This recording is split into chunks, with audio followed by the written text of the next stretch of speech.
Okay, this will be the second part of the videos where we are discussing about the merge sort pseudocode, right? So if you remember from my previous video, we have built this merge procedure, which is basically doing the combination part over here, right? And for an example, we have taken these two subarrays and we merged them together using this particular pseudocode over here, right? Now this particular procedure will be used as a part of this merge sort. Okay, so basically, if I just tell you, like, if you just want to use this particular pseudocode, ultimately we'll be using this merge sort pseudocode only. So where A is again our input array over here, right? And P and R is the initial, that means the first element index and the last element index over here, right? Now inside this merge sort procedure, we'll be using another procedure, merge to combination part. And now the rest of the part, like dividing this input array into sub arrays, we'll be writing it inside this procedure only. Okay, so if I just talk about the whole functionality of the merge sort, so basically it sorts. So if I just say, let me write it in this way. If A is my input array, okay, which holds the unsorted values, okay, the unsorted values, okay, and P and R is the indices of the first and last element of A, okay, and P, okay, let me write it in this way, unsorted value, and P comma R are the indices of the first and last element of A over here. Okay, now this merge sort technique, what it does basically, it basically sorts the elements in the subarray A, P to R, right? So let me change the color. So merge sort A comma P comma R, it's basically sorts the elements in A. If I just write in terms of array notation, P to R, okay, A, P to R. Now how it sorts this A over here is by using this division and the combination part, right? So divide and conquer part. So basically there could be two scenarios over here, right? So either we have our P which is greater than equals to R. This could be one condition over here. That means we are basically talking about the first element index is greater than equals to the last element index. That means we are actually talking about there is a single element in that array, right? So that means our input array A has single element, and which is basically already sorted, right? Which is already sorted, right? So we no need to do anything else over there, right? Now if P less than R, then this particular procedure basically breaks or divides this input array into two sub arrays over here. So ultimately what it is trying to find out, it is trying to find out the Q over here, okay, upon which or till that Q it will divide that array into two sub arrays over here. Okay, so if P less than R, in that scenario what it does, it divide the sub array or the input array A into into two partitions over here, okay, into a into two partitions, okay. One will be a, let's say the place where we are dividing, the index where we are dividing, we call it as q over here, because this q we have used it over here, right, for the combination purpose or the merging purpose. So we will create two subarrays, p to q over here, okay, and a q plus 1 to r, right, q plus 1 to r. So it basically divides that array. Now how it is dividing, so suppose let's say a has the number of elements as n, so it's basically trying to divide as n by 2 or n by 2. Now there could be two scenarios over here, right? So if I just write it down over here, let me change the color. So if a has number of element equals to n, right? So generally it tries to divide, so a, p and q, and a q plus 1 to r, that means a p q and this a q plus 1 to r, this will have n by 2 and n by 2 elements over there, right? So now there could be two scenarios over here, right? So let me go down a bit over here. Now it could be n could be odd, right, or let's say if we will write something like this one, if n is even, okay, so in that case apq this guy will have n over 2 elements, right? And again a q plus 1 to r, this subarray, okay, will again have n over 2 elements over there, because it is divisible, n is divisible by 2 over here, right? Now what happens when n is odd over there, right? So in that case apq, okay, apq and aq q plus 1 to r, how many elements they will hold. So in that time basically we use the floor and ceil function over there, okay. I'll be providing the link for floor and ceil function in my video description as well. Have a look, okay. So floor function generally finds out the maximum, if I just say value is 2.5, okay, let's say our n is 5 over here, right? So if I divide by 2, so it will be 2.5 and 2.5, right, n by 2 values.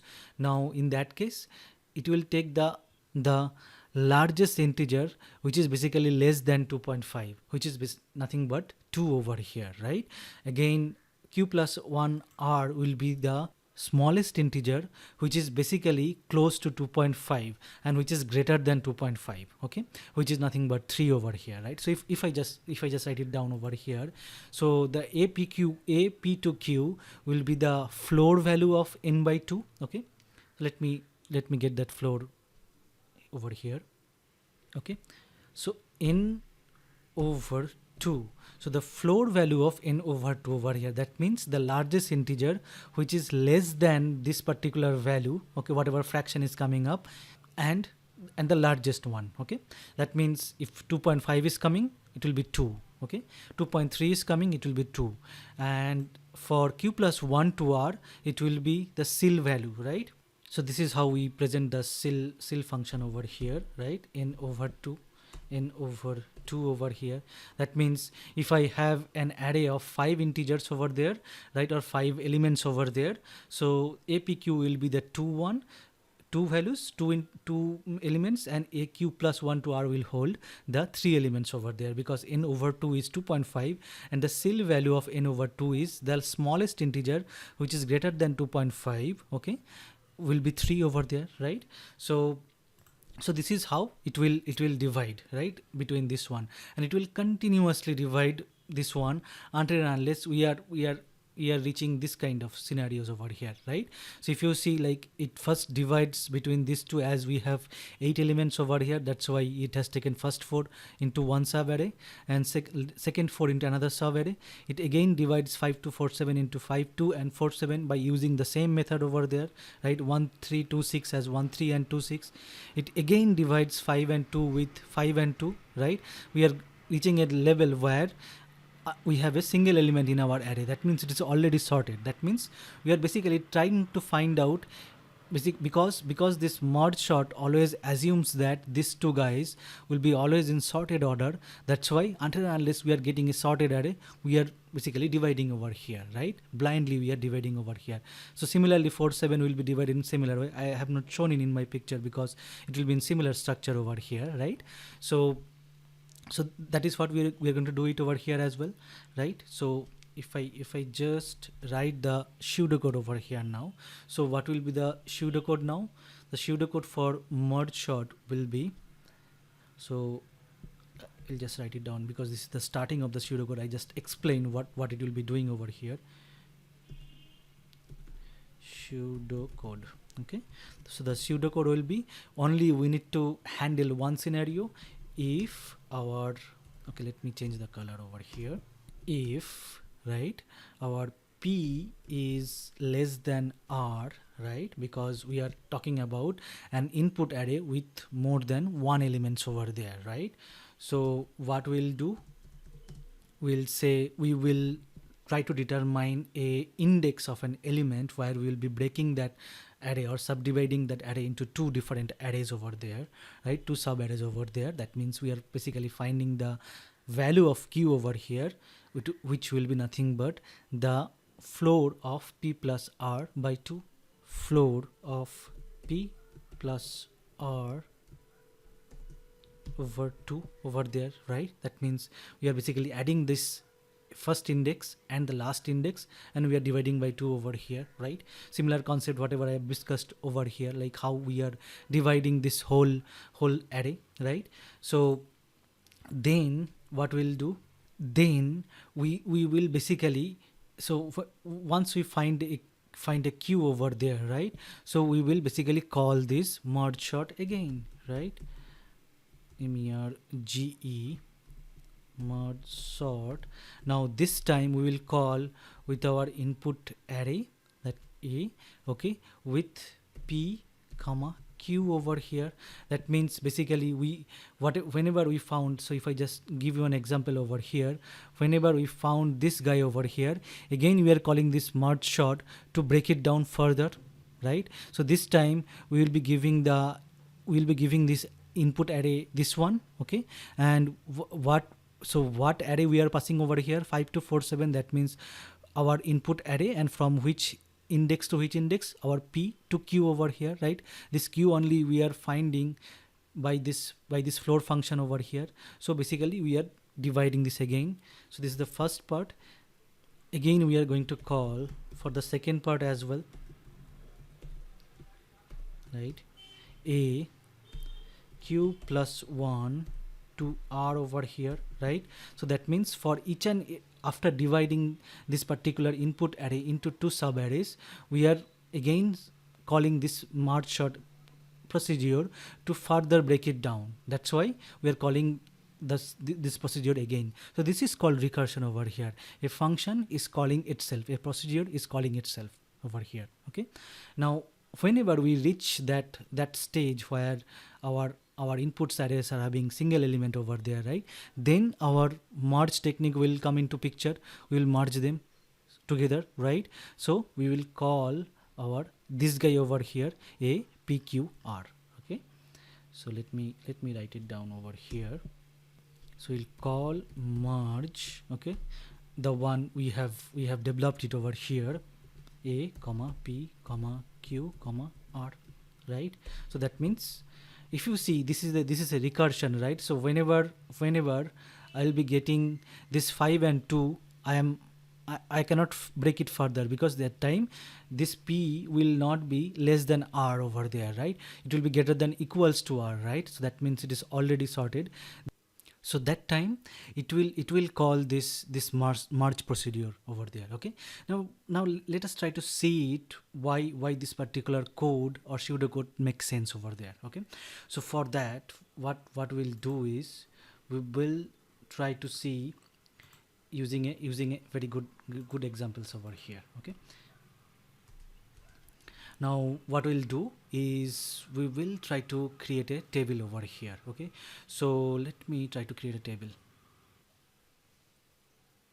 Okay, now in this table we will say our initial array, or our starting array A, and then we will, let's say, we will talk about what subarray it is creating and what is the q value it is creating over there. Okay, so our initial array, or let's say function call, merge function call, merge sort call. Okay, and the subarray it is creating,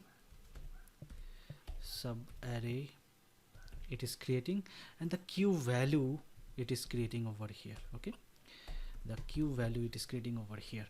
Now initially when we'll call this procedure, right, we'll call A with the value of P and Q as 1 and 8 over here. If I just go by the examples we are dealing with now, so when we starting with initial A, we have total 8 elements over here, right? So when we will be first calling the merge sort procedure, we'll be calling with A and 8 over here, 1 and 8 of P and Q value, right? So let us write it down over here. So we'll say merge, I'll just write in small letter so that it will take less space. Okay, merge sort A, then for the value of P will be 1 and the value of Q will be 8 over here. Value of R will be 8 over here, not the Q. Okay, so initially we are basically first element and the last element of the index of the last element basically. Now after, so what this merge sort procedure will find it out, so the our P value is less than Q value, R value over here, right? That means it will go inside that one.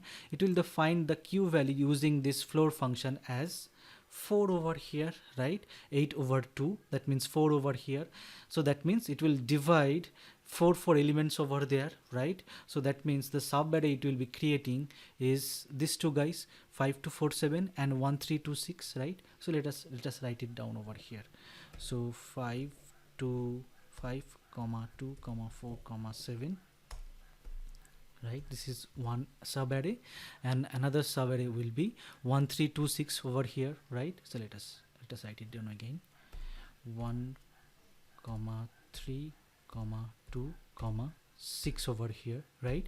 So it divides the first division. So it went executing this particular one, right? So when it is calling this particular one, it is calling with the P value as 1. Okay, because now we have two different subarrays, right? That's why we have two different merge sort calls over here, right?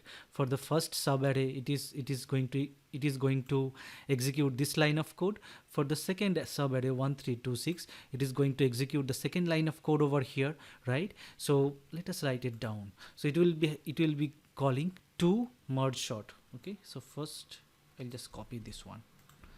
Okay, the first call will be A 1 2 4 over here.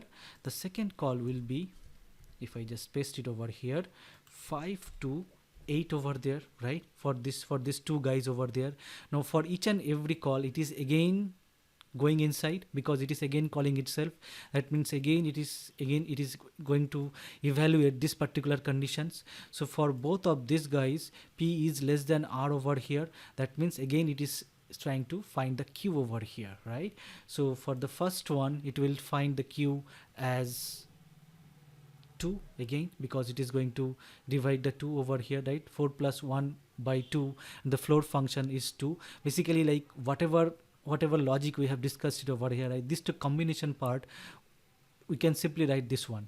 That's why I have written P plus R over 2 over here. Okay, so similarly for this guy also, our Q value will be 2 over here, and then what it will create for the first one, it will create two subarrays again, 5 comma 2 and 4,7, correct, because of these two divisions over here. Now for the second one, it will create again 2 1,3 and 2,6 over here, right? 2,6 over here. The same stuff I have depicted over here as well, right? 5,2 4,7. Now again it's going to call this for these two guys, right? For these two guys, it's again going to call. If you see it over here, we still not reach this point of calling this particular merge, because we are in a recursive mode now, right? So whenever it is finding and it is dividing it out, it's checking whether we have more than one elements over there or not, right? So let me give you an example for only this one. Okay, so now the next call will be, if I just copy it again, the next call will be, so if I just take an example of this guy, similarly it will happen for other guys as well. So we will not write them down because it will be hairy in that case. Okay, it will be more complex to look wise, so we'll keep it simplistic. So we'll take just only single example over here. So for 5,2, if it's again called itself, that means it's again going to evaluate this particular condition over here, right? It's find p equals to 1, r equals to 2, right? So that means it is going to call with 1,2 over here, right? So the 5,2, it's again going to evaluate the q, which is the value will be nothing but 1 over here now, right? So now it will divide the 5,2 as two subarrays as 5, 5, and we will write in similar way 2 over there, right? So that is what we have done it over here as well, 5 dividing the 5,2 as 5 and 2 over here, right? So it for 5,2, it evaluates this q, this line, it going inside this one, right, and this line. Now think about it, when it's going inside this lines, because for 5 and 2 it's going to again call. So if I just add another row over here in this table, okay, so now whenever it divides this 5 and 2, right, so after division it's going to call this guy over here. Now how it is going to call? It's going to call with a 1,1 now, because this time our subarray is holding a single element over there. That means whenever it is calling itself, this condition is getting failed over there, right? So that means it is not going to further divide this one now, right? So now because it is in recursive mode, if you see each and every iteration it is calling itself, right? So now it is going back over here, right? So now when it is going back to this call over there, so after this call, these two lines are already completed over there, because it divided into these two guys, right? Now as after division, it's again going to recursive mode, and that recursive mode is this condition is not getting satisfied, that means completed. Now the stack is getting unwind slowly, right? Now that means this merge from the previous merge call, that means this guy will be executed now. So what it will do, it will basically combine this 5 and 2 into another subarray over here. That means you're basically entering from the division mode, we're entering the combining mode over here. That is because, and if you see, this combine is actually happening one step up from where we are basically dividing this whole array into one single element over here. Similarly, when it is more unwinding itself, it is combining more, right? So that means whenever it is, similarly for 4 7 1 3, this is happening, right? So whenever it is getting 2 5 4 7, it is again unwinding, and it is again executing that merge we developed over here, right, to make an array of this one. From this to again make an array of this one, right, and again combining ultimately to make a subarray over here. Okay, so this is how it's going to work over here. And if you see, like, we are calling this procedure inside this same procedure inside that procedure only, right? That's why it is called a recursive way of working. And recursive is a very powerful concept in computer programming. Okay, we will discuss when we will talk about our in my playlist for mathematics for computer science, we will be discussing recursion very much detail. Okay, that time we will talk about recursion more, but this is just an intuition behind how and why this merge sort algorithm works over here. Okay, so hopefully this is intuitive enough. So in the next video we'll talk about the running time or the complexity of this merge sort algorithm. Okay, again we'll try to formalize the recursive equations as well over there. Okay, so hopefully this video is helpful. See you in next video.